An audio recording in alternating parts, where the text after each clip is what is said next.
Hello friends, 1 August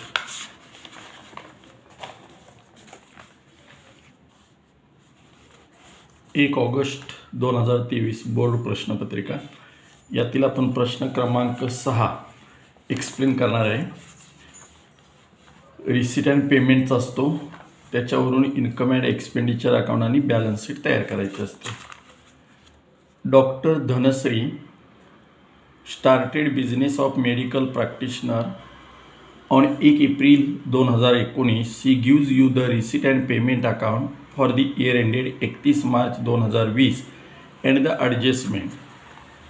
इथं म्हणलंय prepare income and expenditure account for the year ended 31 March 2020 and balance sheet as on that date.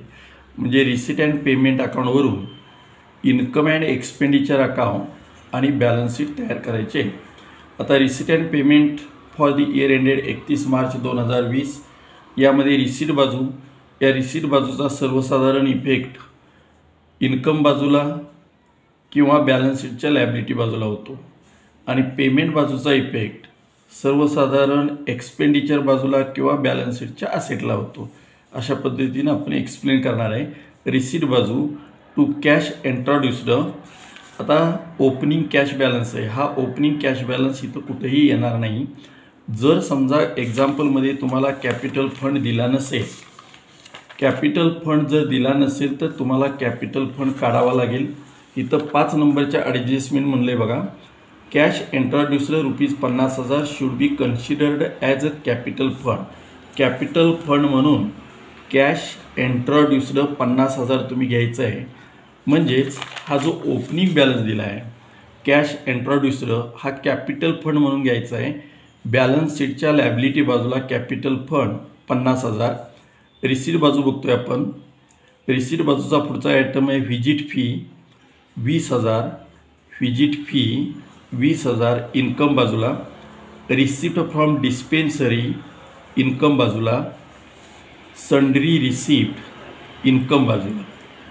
आता payment बाजू, payment बाजूचा पहिला item आहे bye furniture 16,000, furniture असेटला येतं, bye equipment असेटला येतं, bye drugs औषधावरचा खर्च आहे एक्सपेंडिचरला येईल, बाय सॅलरी एक्सपेंडिचरला, बाय कन्व्हेन्स एक्सपेंडिचरला, बाय स्टेशनरी एक्सपेंडिचरला, बाय जर्नल्स एक्सपेंडिचरला, बाय ड्रॉइंग्स 30,000 हे कॅपिटल फंडमधून वजा करायचं। बॅलन्स शीटच्या लायबिलिटी बाजूला कॅपिटल फंडमधून वजा, by balance carry down cash म्हणजेच cash at bank balance, balance शीटच्या असेटला 4,000।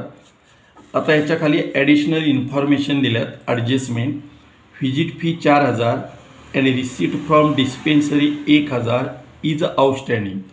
ही आउटस्टँडिंग व्हिजिट फीमध्ये ॲड, याचा दुसरा इफेक्ट बॅलन्स शीटच्या असेट बाजूला, रिसिप्ट फ्रॉम डिस्पेन्सरी, डिस्पेन्सरीमध्ये 1,000 ॲड, दुसरा इफेक्ट बॅलन्स शीटच्या असेट बाजूला, visit fee 4,000, visit fee 4,000 visit फीमध्ये ॲड, दुसरा इफेक्ट बॅलन्स शीटच्या असेटला, आणि रिसिप्ट फ्रॉम डिस्पेन्सरी औषधं OPDच्या माध्यमातून जमा झालेली रक्कम ॲड करायची आउटस्टँडिंग, आणि दुसरा इफेक्ट बॅलन्स शीटच्या असेटला। आता पुढची ॲडजस्टमेंट, स्टॉक ऑफ ड्रग्ज, ड्रग्जमधून स्टॉक ऑफ ड्रग्ज एक्सपेंडिचर बाजूला, स्टॉक ऑफ ड्रग्जमधून वजा करायचा, दुसरा इफेक्ट असेटला। 3 number depreciate furniture 10%, equipment 1,000, depreciation balance शीटच्या असेटला, फर्निचरमधून वजा, इक्विपमेंटमधून वजा, दुसरा इफेक्ट एक्सपेंडिचरला। 40% conveyance was for domestic purpose, कन्व्हेन्समधून 40% रक्कम ही डोमेस्टिक पर्पज म्हणजे ड्रॉइंग्ज म्हणून घ्यायची, आणि याचा दुसरा इफेक्ट कॅपिटल फंडमधून वजा। आता सांगितलं कॅश इंट्रोड्यूस्ड हा कॅपिटल फंड म्हणून घ्यायचं, असं ट्रान्झॅक्शन आहे। पुढची प्रश्नपत्रिका आहे 3 ऑगस्ट 2022 यातील प्रश्न क्रमांक 6 आपण बघणार आहे। Following is the receipt and payment account Vasantrao Naik junior college Aurangabad for the year ended 31 March 2019. इथं रिसीट अँड पेमेंट अकाउंट दिले, डेबिट बाजू क्रेडिट दिल्या, खाली ॲडजस्टमेंट दिल्या 5, 6, 7 ॲडजस्टमेंट आहे. आणि इथं म्हणलं आहे prepare income and expenditure account for the year ended 31 March 2019 आणि balance sheet as on 31 March 2019. या एक्झाम्पलमध्ये कॅपिटल फंड काढून दिला आहे, तसेच ओपनिंग बॅलन्सचे असेट आणि लॅबिलिटीचे सुद्धा ॲटम दिले. यासाठी आपल्याला काय करावं लागेल, ओपनिंग बॅलन्स शीट तयार करायची गरज नाही, कारण इथं कॅपिटल फंड काढून दिला आहे. त्यामुळे फक्त ओपनिंग ज्या असेट किंवा लॅबिलिटीज आहेत त्याचं ट्रान्झॅक्शन, त्याचं ट्रान्सफर आपल्याला घ्यायचं आहे. आता सुरुवातीला to balance brought down cash 11,750, याचा इफेक्ट कुठेही होणार नाही. टू ट्युशन फीज 17, 18 आणि 18, 19. आता आपलं चालू वर्ष आहे 18, 19. चालू वर्षाचे ट्युशन फीज 35,000 ही इन्कम बाजूला घ्यायची आहे, ॲडजस्टमेंट त्याप्रमाणे घ्यायची. ॲडमिशन फीज इन्कमला. To interest on bank deposit इन्कमला. डोनेशन फॉर प्राईज फंड, एखाद्या कारणासाठी जर डोनेशन दिलं असेल तर ते लॅबिलिटीला. फक्त डोनेशन असतं टू डोनेशन तर ते इन्कमला आलं असतं. To donation for prize fund, एखाद्या कारणासाठी डोनेशन दिलं असेल तर ते लॅबिलिटीला घ्यायचं. टू गव्हर्मेंट ग्रँट इन्कमला पेमेंट बाजू. बाय बँक ओव्हरड्राफ्ट हा ओपनिंग आहे, याचा इफेक्ट इथं होणार नाही आहे. सॅलरी टू टीचर एक्सपेंडिचरला. बुक्स परचेस्ड असेटला येणार. प्रिंटिंग अँड स्टेशनरी एक्सपेंडिचरला. ऑफिस रेंट एक्सपेंडिचरला. स्पोर्ट्स एक्सपेन्सेस एक्सपेंडिचरला. ॲन्युअल गॅदरिंग एक्सपेन्सेस एक्सपेंडिचरला. फर्निचर परचेस 1 जानेवारी 2019 असेटला. By balance carry down. Cash in hand, cash at bank हे असेटला येणार. खाली आता ॲडिशनल इन्फॉर्मेशन दिल्यात. For the current year 2018-19 tuition fees outstanding किती आहे, 5,000. आता आउटस्टँडिंग ट्युशन फीज 35,000मध्ये ॲड. इन्कम बाजूला tuition fees by tuition fees 35,000, त्यामध्ये 5,000 आउटस्टँडिंग ट्युशन फीज ॲड करायची. याचा दुसरा इफेक्ट बॅलन्स शीटच्या असेटला.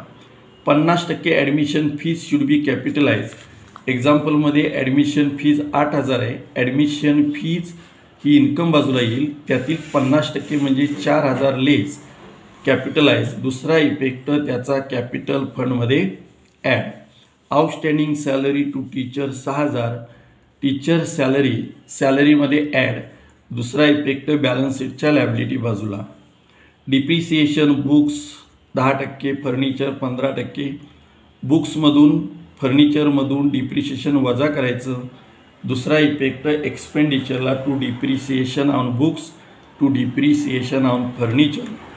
50% government grant should be capitalise. एक्झाम्पलमध्ये टू गव्हर्मेंट ग्रँट 86,500 दिले, त्यातील 50% म्हणजे 43,250 ही कॅपिटलाइज करायचं आहे, म्हणजे कॅपिटल फंडमध्ये ॲड करायचं आहे. आणि दुसरा इफेक्ट आपल्याला इन्कमला घ्यायचा आहे.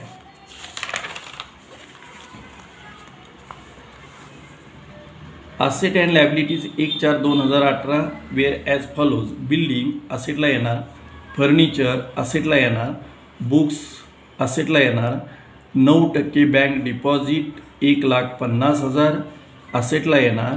ट्युशन फीज रिसिवेबल म्हणजेच येणं ट्युशन फीज आउटस्टँडिंग गेल्या वर्षाचे. बँक ओव्हरड्राफ्ट 14,250 याचा इफेक्ट नाही, याचा इफेक्ट नाही. कॅपिटल फंड एक्झाम्पलमध्ये सांगितल्याप्रमाणे 16,51,000 याचा इफेक्ट आपल्याला बॅलन्स शीटच्या लॅबिलिटी बाजूला घ्यायचा आहे. आणि लॅबिलिटी बाजूला कॅपिटल फंड घेतल्यानंतर ह्या एक्झाम्पलमधील ज्या ॲडजस्टमेंट आहेत, ॲडमिशन फीज कॅपिटलाइज ॲड करायची. 50% government grant should be capitalise capital फंडमध्ये ॲड करायचं. आता ही ट्युशन फीज आउटस्टँडिंग आहे, ती बॅलन्स शीटच्या असेटला येणार. आउटस्टँडिंग सॅलरी 6,000 आहे, ही बॅलन्स शीटच्या लॅबिलिटी बाजूला येणार. डिप्रिशिएशन ही असेटमधून वजा करून दुसरा इफेक्ट एक्सपेंडिचरला येणार.